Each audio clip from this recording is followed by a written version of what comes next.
So this is lecture 14. Lecture 14 is about understanding galaxies.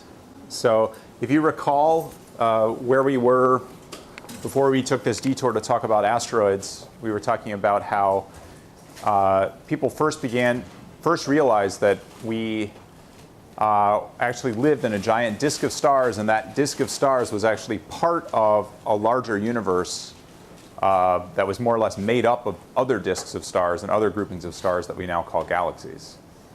So I'm going to talk a bit about sort of that progression today and kind of back up and talk about one specific method that was really important for determining that, which was a distance measure. So one of the really hard things in astronomy is, if you're standing on the ground looking up at the sky, you see all this stuff, but you don't know how far away that stuff is. And so distance measures in astronomy are really the key thing, one of the really hard things to measure.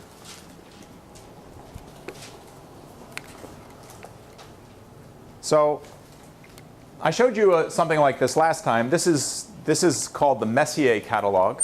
So Messier was an astronomer living around in the mid-1700s who basically made a catalog of really cool stuff in the sky.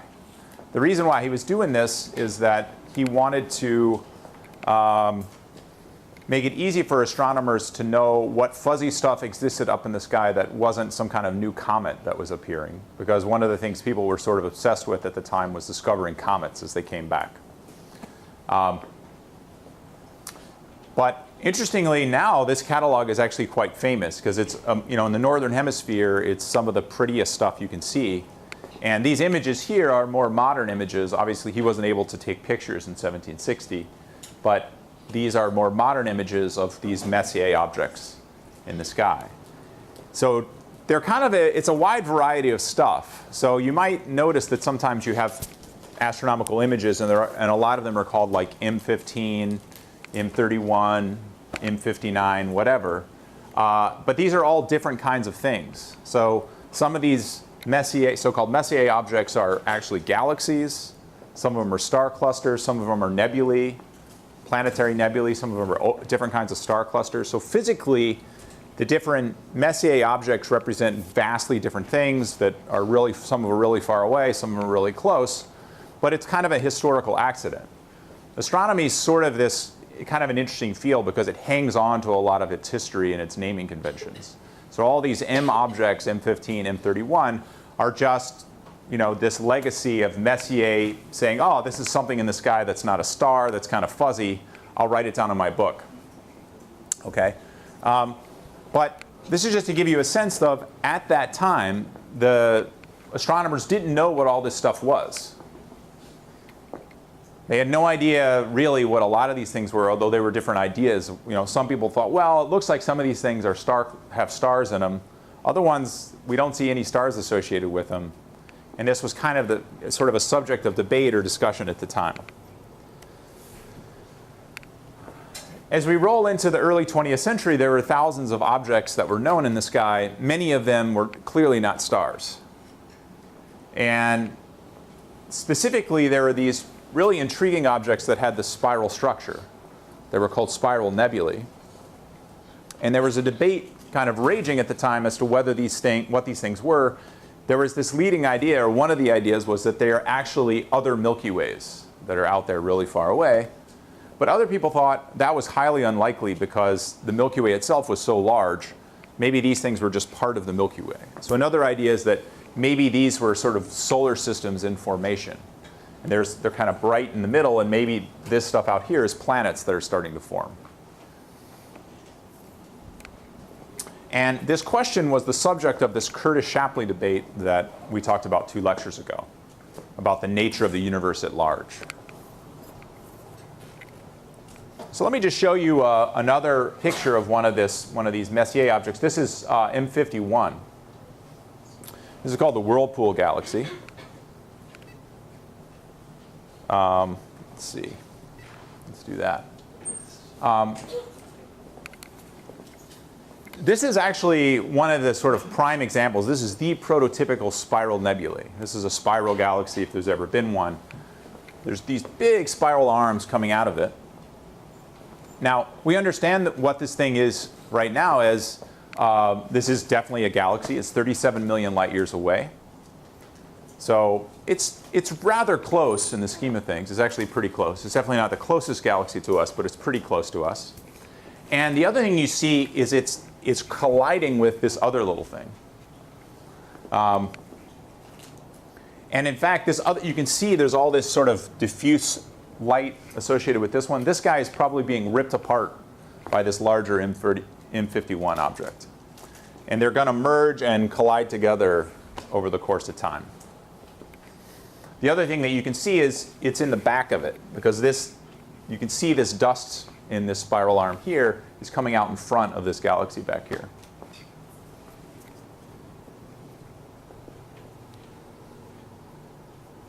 But backing up to the early 20th century, it certainly wasn't true that people knew what to make of these things. And of course, the pictures that they had at the time were not this nice.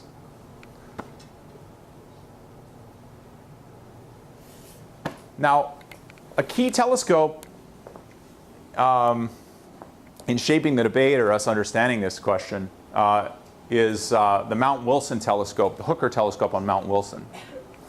I mentioned this to you a couple lectures ago, that this is a really interesting thing because you can go see it. It's not too far from here, and you can go see this historic telescope up on Mount Wilson. It's a really beautiful place to go.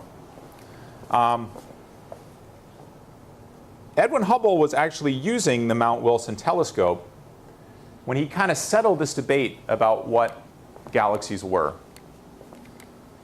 And the way he really settled it is, first of all, he had the biggest telescope in the world.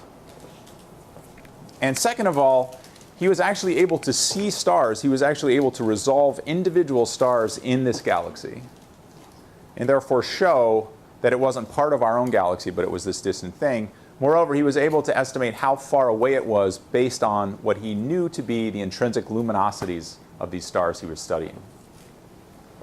So specifically, he was studying a class of stars called Cepheid variable stars. So Cepheid variable stars, first of all, are very, very bright. Okay? Sometimes these things can be 10,000, even 100,000 times brighter than the sun, which is good, because when you're putting something that's really far away, if you want to actually see it, you need it to be intrinsically bright. So what I mean by that is, of course, you can see Andromeda. You can almost see it by eye. You can basically see it by eye. But that's the cumulative light of every single star in that galaxy that you're seeing. So that's hundreds of billions of stars, add up all their light, and that's what you see. What he was able to do was to see an individual star shining, and the individual stars he was looking at were these Cepheid variables. So the first thing that was important about these Cepheids is that they were really bright. But the second thing that was important is that these stars pulsate, so they get brighter and dimmer. And there's a relationship between the luminosity of a Cepheid variable star and the period with which it gets brighter and dimmer. So that if you can measure the period of pulsation, you know how intrinsically bright it is.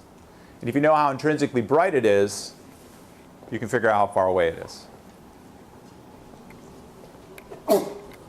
And by using these methods, Hubble was able to convincingly demonstrate that Andromeda was another galaxy. Yeah? So the actual stars were changing their light, or that's what it was appearing, an optical illusion? It's not an optical illusion, it's real. They get brighter and dimmer. What was making them? So I'll talk about Cepheids later, but it's a class of stars that pulsates. They're basically unstable. So there are certain types of stars, I mean, these are actually giant stars that for physical reasons they're unstable, and so their brightness isn't steady. It kind of pulsates in and out. But Hubble didn't care why they were pulsating, he just knew they were pulsating, and it was a known, documented empirical fact by that time that the period of pulsation correlates with how bright they are intrinsically. Now this period luminosity relationship that I'm talking about was discovered by Henrietta Leavitt, and I'm going to talk about her and her contributions to astronomy in a bit. But to back up a little bit, so the key realization here was figuring out how far away these things were. And you might wonder to yourself, how is it that we know the distances to anything? Okay, so again, imagine you're transported back in time, and you're standing out on a very dark night with people living in the year like 1500, and you're talking to them about what these things are in the sky. How do you convince them how far away they are? You look at a star, how do you know how far away it is? How do you know how far away the moon is? And we've talked a bit about the methods that people were developing slowly to figure out, people even estimated how far away the moon was. The ancient Greeks even had a sense of that. But now we're jumping to stars and galaxies. How do you start to do this in a way that's accurate and precise? So there's one tried and true method, which is basically geometrical, and it's called parallax. And this again goes back to this idea that the Earth is moving around the sun. So because the Earth is moving around the sun, the apparent positions of stars that are nearby shift relative to the positions of stars that are really far away. So we've talked about this idea before. As the Earth goes around the sun, if you look at a star, the angular projection between this star and the background stars will change as this thing goes around. And specifically, you can draw a triangle with a diagram like this. If you can measure that angle, that angular shift from one time of the year to the next, you can then draw a triangle and use trigonometry to figure out how far away that specific star is. Stars that are nearby will shift more in angular terms than stars that are far away. And specifically, you have a baseline, which is 1 astronomical unit, the distance between the Earth and the sun. You have an angle that you measure, and so what you're trying to figure out is this line of the triangle. So specifically, the equation you want to use is that the distance times the sine of theta is approximately equal to 1 astronomical unit. Okay? Now notice that really the distance in this equation is this d, but if the angle is small, it doesn't matter. Like this distance and this distance are the same. So this is roughly what you've got. The distance times the sine of theta is 1 astronomical unit. Again, that's the distance between the Earth and the sun, which we know. Then you can just invert this equation, and you see that as long as I measure that angle, I can figure out what the distance is. Is that clear to everybody? So let me just give you a sense of what I'm talking about. Okay? Let's say you're able to measure an angle, and the angle you measure is 0.001 degrees. Okay? So there's 360 degrees in a circle. Okay, we all know what a degree is. So I'm talking about 0.001 of 1 degree. So let's say you measure that. And what you do is you want to plug it into this equation. So the sine of a very small angle is very small. Okay? So the sine of 0.001 degrees is about 10 to the minus 5. So it's a very, very small number. Therefore, the distance is an astronomical unit divided by a really, really small number. Okay? And the smaller this number, the smaller the angle, the bigger the distance gets. So if we measure 0.001 degrees and you plug it in, you get a distance that's about 0.9 light years. That is closer than the nearest star. Okay, the nearest star is 3.5 light years or so, 4 light years. So what does this mean? This means that in order to measure the distances to the nearest stars to us, you have to measure parallax angles that are much smaller than 0.001 degrees. So this gives you a sense of how hard this game is.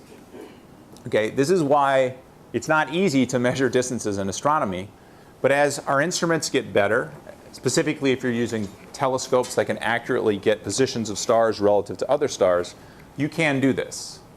And you can do it to distances that are well beyond a light year. We can do it fairly regularly out to distances of 100 light years these days and even farther.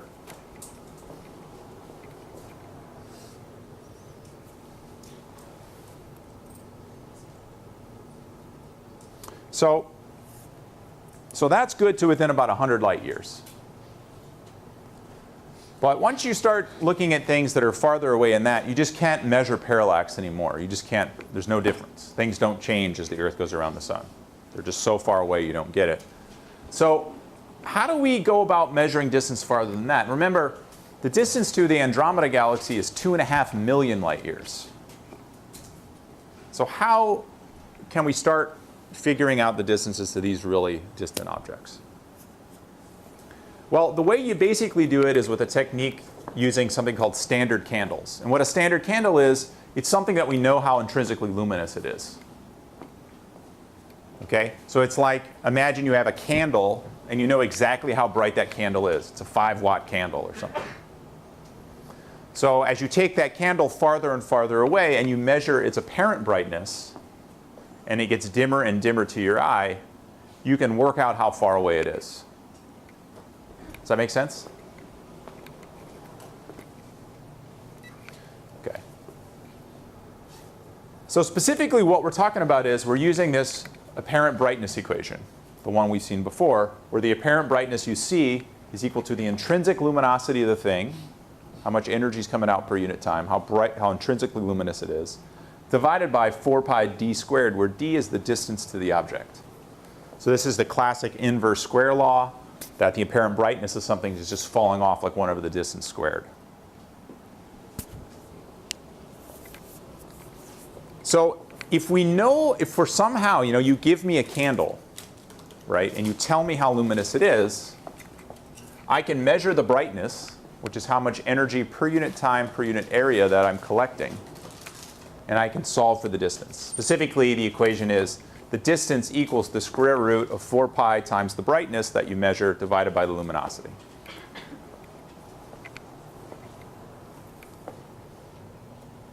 Okay, is that clear? So I'm just drawing this again.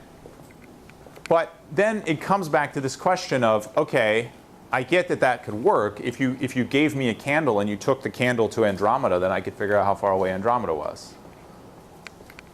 But what are my candles? How do I know how intrinsically bright something is? Even when I look up at the night sky, I don't know those stars are the same intrinsic luminosity as the sun. And in fact, they're not. Most of them aren't. So how do I know L? That's the trick. So figuring out a standard candle, discovering a standard candle, is the holy grail at some level. So probably the most important figure, at least among the most important figures in the history of extragalactic astronomy, for doing this kind of thing, is Henrietta Leavitt. She was living around the year 1900. And what she did is she discovered a type of star, this variable star, specifically a Cepheid variable star. She discovered that these Cepheid variable stars have a characteristic that if you measure the period with which they pulse, they're variable. If you measure the period with which they pulse, you can relate that to how intrinsically bright they are. And therefore, you know their luminosity. You know what their candle is. You know that they're a candle. Now, the period with which they pulse is something you can measure. It doesn't matter, it's an apparent thing. You're just looking at it. It gets brighter, it gets dimmer. Okay? So if I've got, imagine I just have some kind of light, right, that I crank up. I have one of those dials, a dimmer switch on my light. Right? I crank it up and down, and my light is dimming. Okay? It doesn't matter how far away I am. If you're watching me dim that light, you can measure the period with which I'm cranking it. Right? So you don't have to know how intrinsically bright the light is in order to measure how fast I'm cranking the dimmer switch. You see what I mean? That's what these things are. They pulse. Now the story with her is interesting, so I'm going to spend a slide on it. Okay? So she she was hired by Edward Pickering at Harvard College Observatory. Again, the year is somewhere around 1900. And specifically, she was hired on to be what they called computers at the time. Okay, so the deal here was that, now first of all, women were not allowed to use the telescopes. And second of all, Pickering realized that he could hire these women for a much cheaper wage that he could hire men to do the same job, so he did that. Okay, so there was this group of women who worked at Harvard College Observatory, basically analyzing star plates. Specifically, Harvard had this observatory in the southern hemisphere where they were studying these satellite, well, they didn't know they were satellite galaxies, but they were studying these clouds of stars called the Large and Small Magellanic Clouds. And they had all these photographic plates where they would take images using telescopes in a field of stars. And what she was doing and her colleagues were doing is basically characterizing the brightnesses of these stars on the photographic plates, on the pictures. So they were measuring how intrinsically bright they were. Like how, not intrinsically bright, sorry, measuring how apparently bright these stars were. And they were basically cataloging stars, like counting stars and figuring out where they were and doing that kind of stuff. So as part of this process, she was actually studying some stars that were in the Small Magellanic Cloud, which is a little cloud that I think I talked about this before. So she's studying stars in this cloud, and she realizes that, you know, if you look at the same spot of the sky, there'll be a group of stars. And then she looks at another plate from the same spot of the sky and notices that every now and then you'll see a star that's actually not the same brightness between two plates. And these two pictures were taken on different days. So what she begins to realize is that there's a certain class of stars that are variable. They don't always stay the same brightness, but they pulse. So that in and of itself is interesting. It turns out in her career, she discovered more than half of the known variable stars that were known at the time before she died. But she looked a little bit more carefully into this, and she noticed something really interesting. She noticed that if she looked at the ones that got the brightest of the variable stars, the ones that got the brightest had the longest period to get to that brightness. So it took them the longest time to get bright and then to get dim, then get dim again. And the ones that were fainter were shorter. And specifically, there was a very tight correlation between the brightness and the period of getting bright. Now, she knew immediately that this was really important, okay? So she said, look, because all of these stars are part of the Small Magellanic Cloud, they're all part of the same thing. So they're all at the same distance. I don't know what that distance is, but they're all at the same place. So that means what I'm measuring must be a property intrinsic to the thing. It's not an optical illusion. So she realized it was not an optical illusion. But in fact, their periods are associated with their actual emission of light. So what she realized then is that if we just knew the distance, the real distance, to a couple of these variable stars, we could normalize the whole relation, and we'd have a really tight relationship between the underlying intrinsic luminosity and the period. All she knew at the time was that there's this relative relationship. And the only thing she needed now was just she needed to know the distance to just one of these things. And then you can pin down the whole relationship. And in fact, she tried to talk Pickering into doing this, right? Because she wasn't allowed to remember, she wasn't allowed to do any observations herself. So she goes to Pickering and she's like, look, like this could be like the biggest thing in the world. Like we could figure out what the distances of things are with these stars. But of course he was like, no, these catalogs are much more important than whatever it is you're talking. So he didn't actually fully appreciate like how important this was. Eventually, you know, people did. And this relationship that she discovered is named after her. Her story is a little bit tragic, unfortunately. She died fairly young. And she died of cancer, like, you know, it was just too bad, really.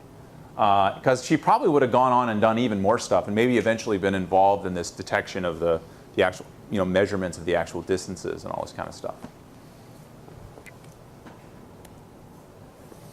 But this is basically what's going on. So if you look at the apparent, again, this is the apparent brightness. If you look at the apparent brightness of these stars, they'll do something like this over the course of time. Now, this class of stars is understood much better now, and first of all, they vary in luminosity with periods between sort of days to months. So that's actually kind of a fortunate time period for their variability, because that's the kind of thing humans can measure. Okay, we can measure variability over the course of days to months. If they would have varied over the courses of millions of years, that wouldn't have helped us very much, right? But because you can measure that variability over the course of days, that's something you can go back with the telescope, every few days and measure this. So what they'll do is they get bright, and then a couple days later they get dim, and then they get bright and they get dim. And the brightness is very bright. We now know that these things can get like as bright as 100,000 times the sun, usually like 1,000 times the sun. And the very important thing is that this period of pulsation correlates with the luminosity. So specifically, if you plot the, say, peak luminosity of the variable star as a function of the period over which it oscillates, there's a fairly tight correlation. So what that means is you can measure this axis. You can measure that period, and then you go up, and you can figure out how intrinsically bright it is. So that solves this problem for Cepheid variable stars. Okay, you know L. So now you know L, you can measure B, and you get the distance. Okay? So specifically, imagine this was some observation that you did. You say, oh, okay, well, the period is like 2.5 days. Then you go over this to this relationship. You say, oh, 2.5 days, that corresponds to, 300 times the luminosity of the sun. Now you know its intrinsic L is 300 times that of the sun. You plug that in there. You measure its apparent brightness. And then from that, you figure out its distance. So the idea is you put together this relationship using stars that are close enough. By parallax, for example, you can measure their real distances and therefore measure their intrinsic luminosities. So you convince yourself that this is real and solid. Okay? Then using that local sample of Cepheid variable stars that you've normalized this way, you then assume, okay, you make the hypothesis that there's nothing different about Cepheid variable stars that live really far away compared to those that live locally. And if you believe that assumption, then you can piggyback off of this relationship to measure distances for things that are much farther away than you can measure with parallax. Does that make sense? Are there any questions about that? Okay. Yeah? And for the luminosity of the sun, are we still using the 4 times 10 to the 36? Right. Yeah, that works. It depends a little bit on. So specifically, you have to be careful about the luminosity in what wavelength range. So astronomers talk about there's a color band. So you might measure the luminosity of the sun in like right around the blue color and then compare it to other stars right around that color. So there's sort of a subtle differences associated with the wavelength you're measuring. But you can think of it as that. So luminosity, I was telling you can think of it that way and it's totally fine. For these kind of qualitative arguments that I'm talking about, that's a fine way to think about it. Other questions? Yeah? I'm a little bit unclear about, so what is the difference between luminosity and brightness? What is the difference between luminosity and brightness? So this formula, right, so let me go back.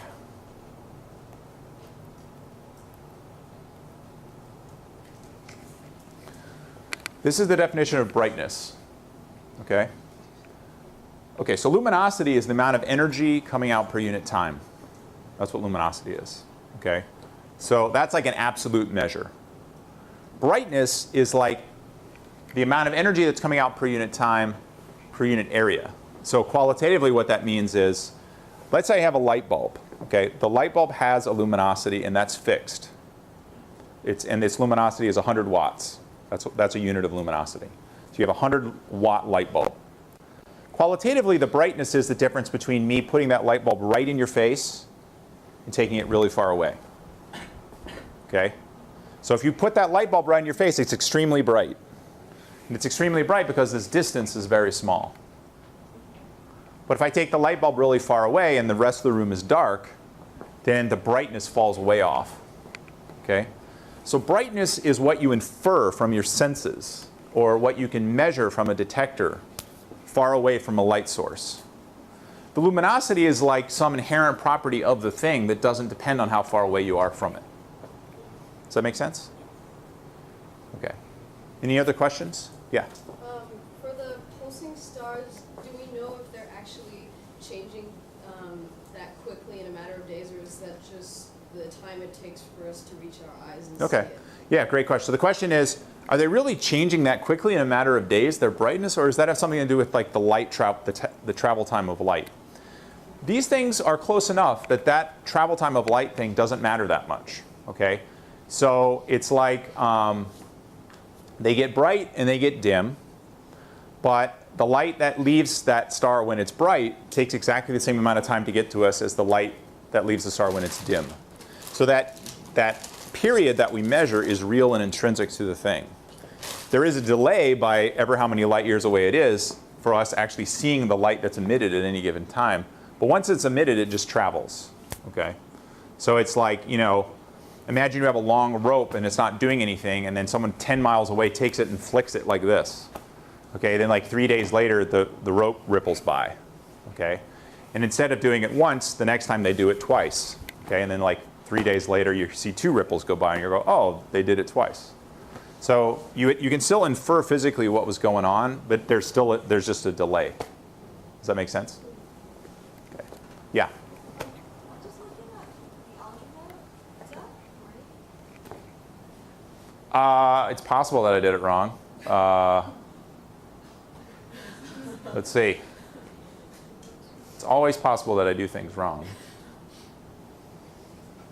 Yeah, it's inverted. You're right. You're totally right. Thank you. I'll fix that on the slides. Yeah. Right.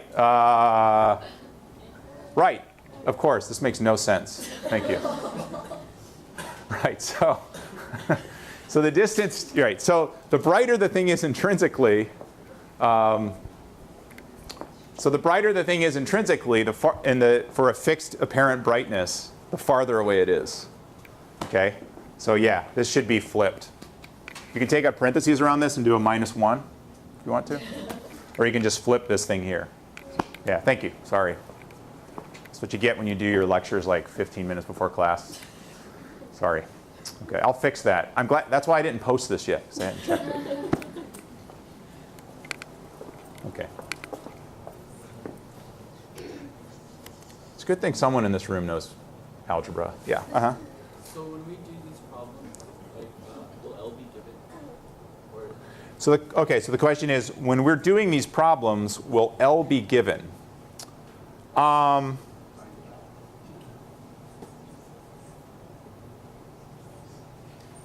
don't remember specific problems. In principle, yes, L can be given.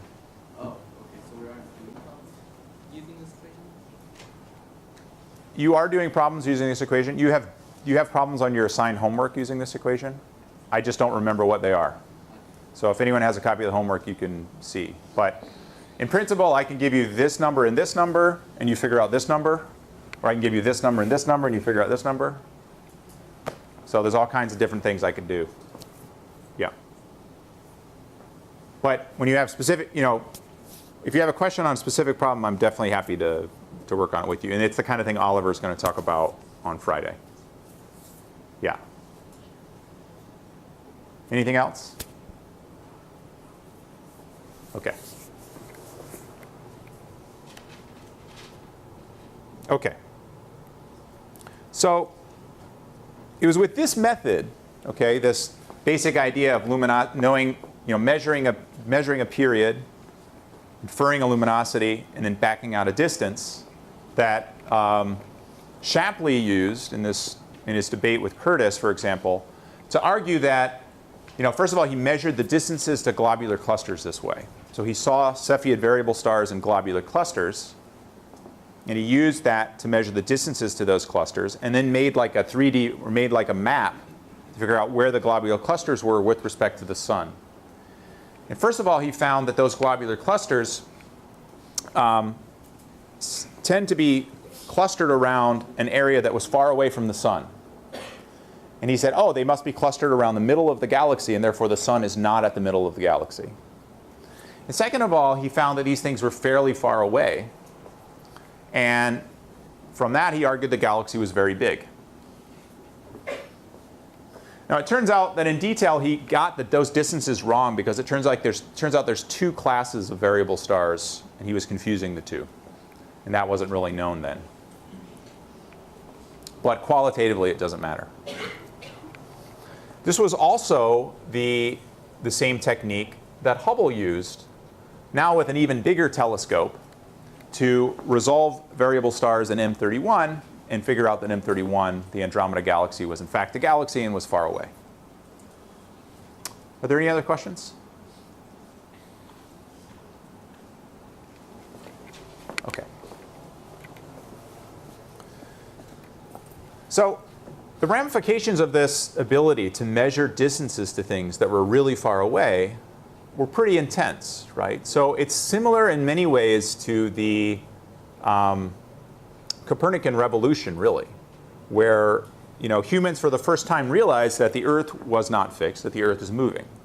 And one of the real qualitative implications of this, in a physical sense, is that the size of the universe was much bigger than people thought before.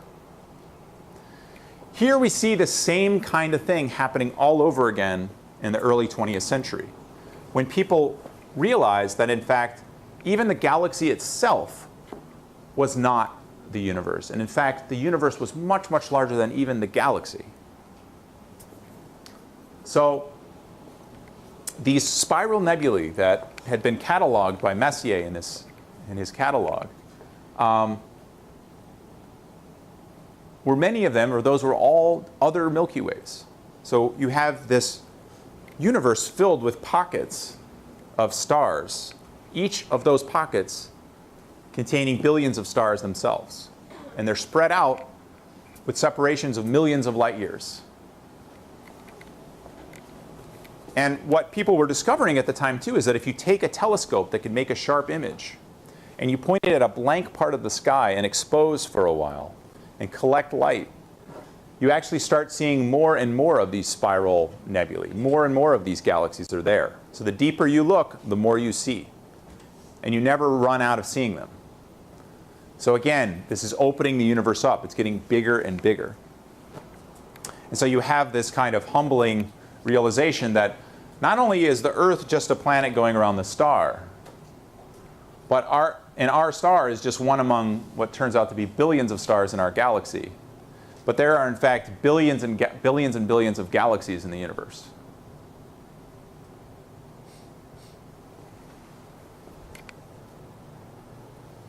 And this realization came about because of our ability to sort of put together logical pieces of information, tie them together, and then build what's called distance ladder in astronomy, where you piggyback off things you learn locally to then extrapolate to farther and farther distances.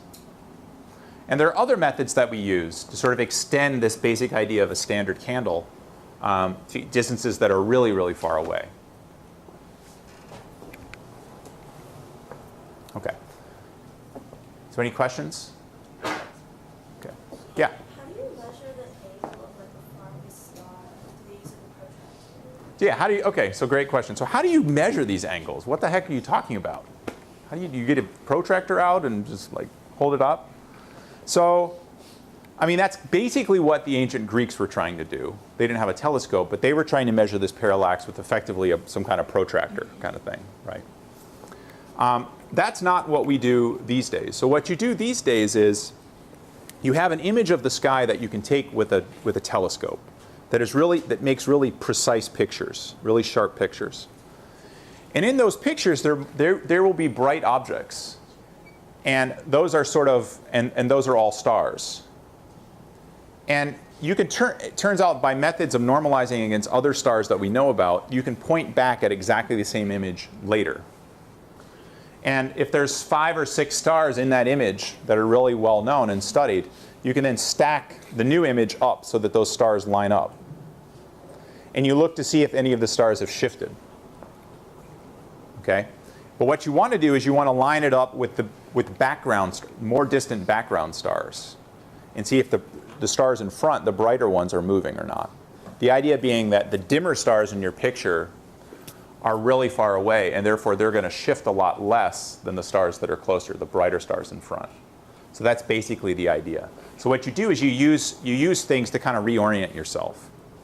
And you can imagine you have just like two pictures.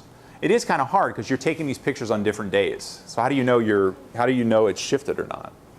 But you basically imagine that you have like,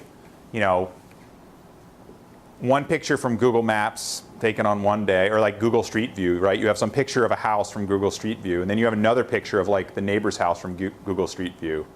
But then you can kind of line them up so that the like driveways now overlap the way they should. Okay? And then if, in one picture where you line it up perfectly, there's like a tricycle, and in the next picture the tricycle's gone. You're like, oh, someone left the tricycle that day and then it was gone the next day. You don't think it's like an entirely disjoint driveway because you can tell from other features that it's the same kind of image that you're taking the picture of. So it's just sort of with techniques like that. You basically are just matching pictures. And the pictures are so precise that you can do this matching very well and then just measure very precisely if the stars have shifted or not. So you do it pixel by pixel, basically. So if you have a huge number of pixels in your image, that's what you're basically measuring, the shift over pixels. And so what you end up happening is per degree, you have just thousands and thousands of pixels to play with. Hopefully that makes sense. You don't actually have to measure it with a protractor. You count basically the number of pixels it's shifted by in your image. At least that's how you do it in a modern context. Okay. Other questions? That's a great question. So how do you actually go about doing this stuff? Okay. Okay, so here's Andromeda. This is the famous galaxy that allowed us to figure out that we were in fact a galaxy and that there are others. But once you start knowing what these things are, you then maybe want to start learning a bit about them. What is it? What's going on? Why does it have this shape that it does? Why does it have this coloring that it does? Okay. So one thing you notice, for example, is that it's kind of red and bright in the middle.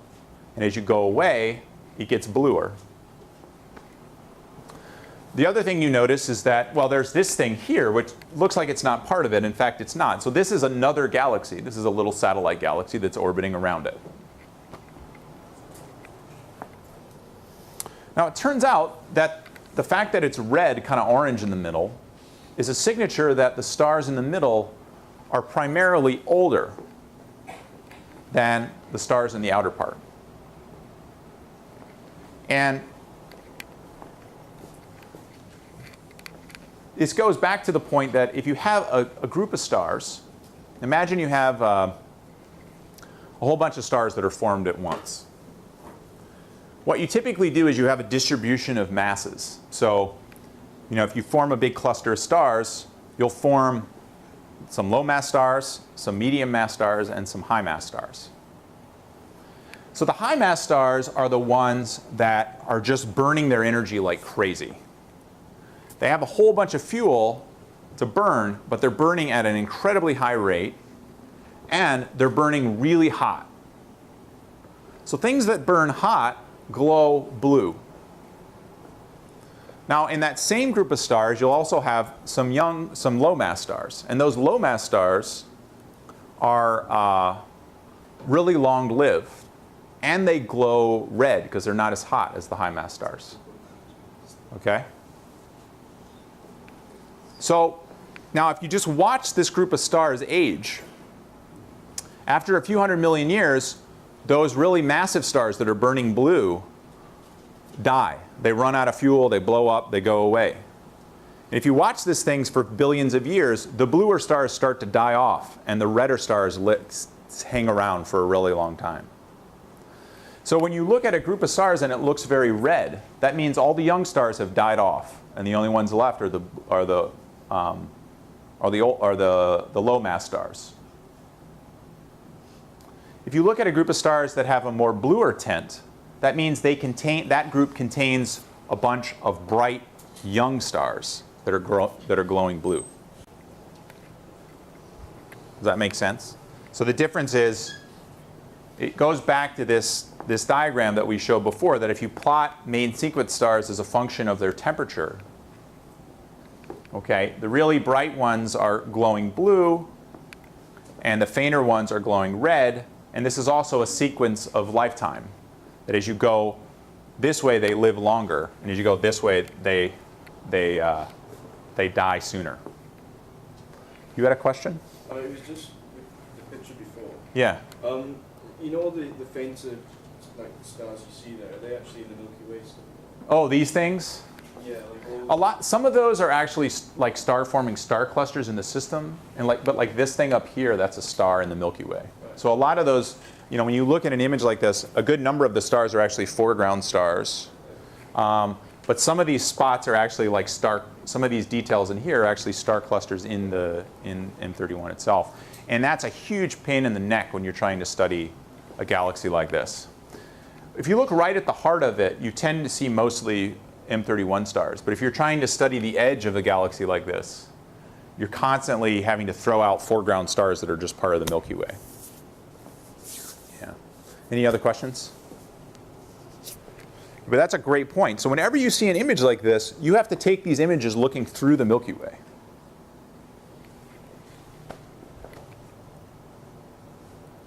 So the basic point is you can actually learn a little bit about when these galaxies formed and when the stars in these galaxies formed by just looking at the color of the galaxy. Okay?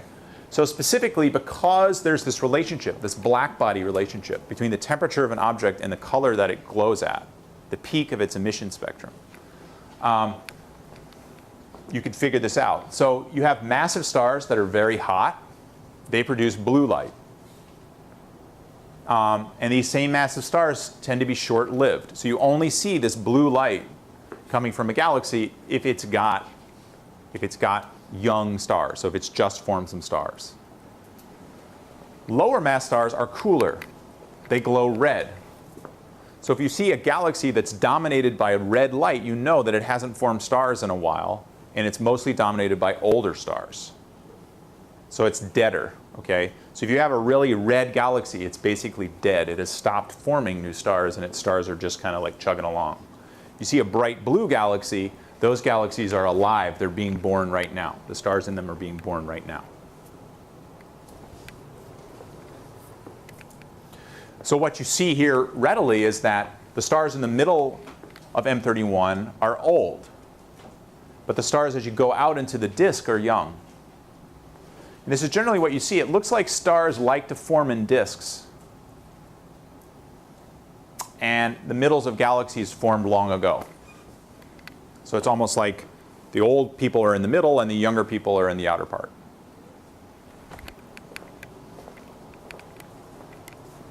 Are there any questions about that? Yeah? Do we know why the galaxies like to form in a disk-like shape? Yeah, I mean, so the basic reason why galaxies form in a disk-like shape is because of angular momentum conservation. Okay? So if you have a system that's kind of chaotic initially, typically what you have is you have some gas that's hot, and it's kind of chaotic, zooming around, but the gas begins to cool. And as it cools, it loses overall energy and begins to sink down to the middle. Now, if there was no angular momentum, the thing would just fall straight down into basically a black hole. It would just all fall down to zero. Not really, but it would all go down to like a ball. But if there's any coherent spin to the stuff as it's falling in, it'll tend to start orbiting. Okay? So if it's got any angular momentum at all, it will tend to orbit.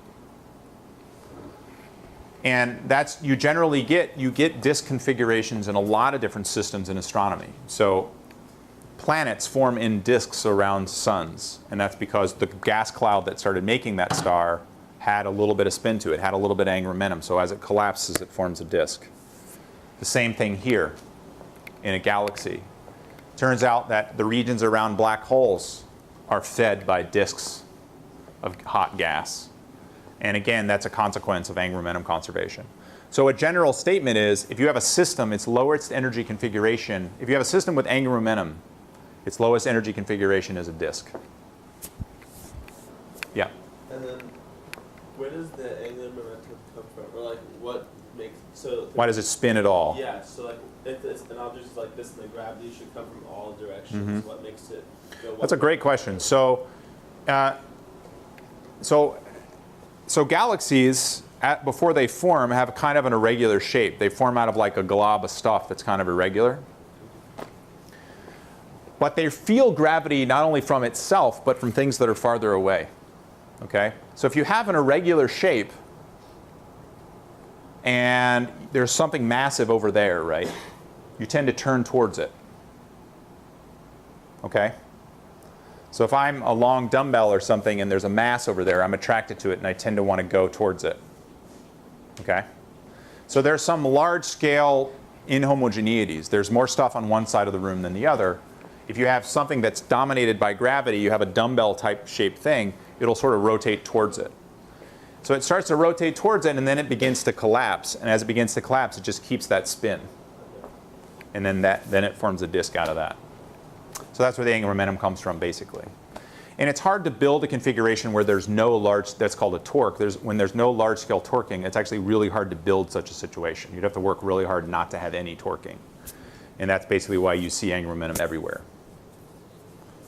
Is that also why in our solar system planets don't get closer to the sun? Is there some other gravity pull in the other direction? Yeah, I mean, so the question is, does that have something to do with why the planets don't get closer to the sun? Yeah, I mean, at some level, the reason why the Earth is not closer to the sun is it has the angular momentum it has. And in order for it to get closer to the sun, it would have to lose angular momentum. So the more angular momentum you have, the bigger your disk is, the farther you are away spinning at the same speed. Okay, so here's another picture. So now I'm just talking about qualitatively, when you look at pictures of galaxies, what can you learn about them? So this is the same picture that I showed you before. This is the Whirlpool galaxy. But this is now as an image from Hubble. This is actually slightly different than the one I showed you before, but it's basically the same. You probably recognize it. Now you notice here in this galaxy what's going on. There's this kind of reddish middle, orange middle, and then you see the blue gradually as you go out, all right? And those colors are the same colors I was talking about before. There's old stars here, and you start having young stars here. But there's something else you see that's pink, this pink stuff. Why is that stuff pink, and what is that? Okay. Well, you might think, oh, well, maybe they're like really old stars. Because stuff that kind of glows red should be really old, really low mass stars. But it's almost, it's sort of hard to understand how that could be possible because there are these just tight knots. Why would there be these tight knots of old stars that are glowing mixed in with very blue stars? It looks very different than this in the middle, which is kind of washed out. And in fact, if you look at the spectrum of these things, you notice that they don't look like blackbody spectra really at all. In fact, the reason why that stuff looks really red, really pink, is that there's actually a spike of emission at a very red color, and that's associated with glowing hydrogen. So it's an emission line of hydrogen that turns out to be red. This is, in fact, what's called a star-forming region. It's a region around which new stars are being born. In order to make new stars, you have to have a lot of hydrogen around to build the stars out of. And here's a close-up of a star-forming region in the Milky Way. So what you see here is there's all these, this right here is a young star. A young, bright blue, massive star that's just spitting out all kinds of energy. But around it, you see all this kind of pinkish stuff. And what that is that's hydrogen gas that's been heated up and is now emitting light in a very specific band called H alpha. So it's hydrogen glowing after it's been heated by these massive stars. So specifically, if you take hydrogen and you heat it up, you see that it has very specific emission lines. I talked to you about this before. It turns out there's only 4 lines that you can see by eye that are visible, and the brightest of these is red. We call that H alpha. It doesn't matter what it's called, but it's red. And if you combine a bunch of this red line emission with sort of white light that's reflecting off the stars and stuff, you get something that looks pink. And that's what this is. So what you're seeing there is so what this means is just by looking at the color of a picture like this, you can figure out, oh, there's old stars here that formed billions of years ago. There's new stars here that are forming in the last millions of years, hundreds of millions of years. And you also have these stellar nurseries where stars are being born right now where there's just hydrogen packed all in it that's being radiated and spit out. The other thing that you see is all this dark stuff.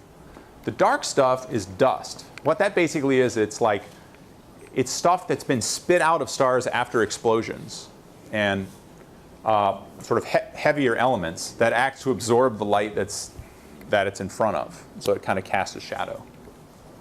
So you can break this up into sort of blue light from young stars, pink spots are hot, hydrogen glowing, and the dark regions are dust. And so here you can really see that there's this dust from this spiral arm that's coming out that's in front of this background galaxy that's plowing into it. Are there any questions about that?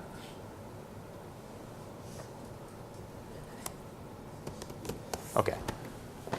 Okay, so back to this galaxy. Again, so this is this linchpin galaxy. Andromeda is this linchpin that allows us to sort of see ourselves. This kind of mirror image, this sister galaxy that lives 2.5 million light years away. Now, the fact that it's 2.5 million light years away is interesting because what that means is when we look at this thing, we're seeing it as it was 2.5 million years ago. Okay? So this picture right here is what Andromeda looked like before there were people on Earth to look up. And that's what we see now. Okay? So it's sort of gee whiz. Okay? We don't think that much has happened to Andromeda in the last 2.5 million years. Because 2.5 million years is not a very long time in the ages of stars. Okay? The sun is 4.5 billion years old. So a couple million years here and there, it just doesn't matter that much. But if we're trying to understand things in astronomy, okay, and cosmology, and piece together how we think galaxies form, we look at a galaxy like this, or an even better picture like this. We say, well, you know what? These red stars ought to be like billions of years old. Let's just say 8 billion years old on average. These blue stars may be only 1 billion years old. So if we were just look at one galaxy, we might say, well, maybe what was going on is if I just take a picture of this thing 8 billion years ago, maybe it would just be a big ball of stars that at that time were young. And then if I could make a movie of it, I can then watch this disk grow over time until it looks like it does today. How can I make a movie of it? Well, it turns out because light travels at a finite speed, you could kind of make a movie of it. You can't make a movie of Andromeda, but you can go out and you can look at galaxies that are farther and farther away. And you can basically say, here's a snapshot of what the universe looked like 1 billion years ago, 2 billion years ago, 3 billion years ago. And as you look at galaxies that are farther and farther away, you can get snapshots of that progression. So statistically speaking, you can see the population change over time. Okay? And that would be analogous to being able to go back in the history of the Earth 150,000 years ago and just take a snapshot of some group of pre-Homo sapien people and see what the deal was then. Snap forward 100 to 100,000 years ago and see what it looked like then, 50,000 years ago, then maybe 10,000 years ago, and you could take snapshots of the civilization to see how the civilization progressed until we get to the modern day. Well, we can't do that, okay? But with galaxies, you can do that. Okay? It would be analogous to having a satellite picture of the Earth that was beamed billions of years, billions of light years away, and so you would just keep collecting it over time. You would watch that civilization change. So this is what we do in astronomy when we try to understand how galaxies evolve. we look ever deeper into the universe to try to look back in time. So this is an image of a galaxy. These days, it's actually not even that extreme, but it's light from this galaxy left it 12 billion years ago. So it's what the universe, it's an example of what galaxies looked like 12 billion years ago. And one thing we notice when we study galaxies like this is they don't look like Andromeda. They look more messed up. They're smaller. They're just different. They don't have these big disks, etc. And so one of the things that we've realized by trying to study this is that the universe is different now than it was in the past. There is an evolution to the universe. So even though it looks very static and we have the sense that it's always been the way it is now, that's not the case when you start asking questions on billions and billions of years timescales. And as you push back, you start to see what looks like the emergence of galaxies themselves. That is the very beginning of star formation, the very beginning of structure. And that's kind of that's sort of the frontier of astronomy today. So next time what I'm going to do is I'm going to back up, talk a bit more about how we think galaxies form, and then that effort to look back in time and try to build a snapshot by snapshot picture of how the universe evolved with time. And part of that, in doing that, we realize that in fact the universe is behaving on large scales in unexpected ways, and that the universe itself is in fact expanding away from us. So as we try to track these galaxies down, we notice that when we measure the speeds by Doppler shift, they're all moving away. And the farther those galaxies are away from us, the faster they're receding from us. So the whole picture gets more complicated than expected. Okay, that's it. Thank you.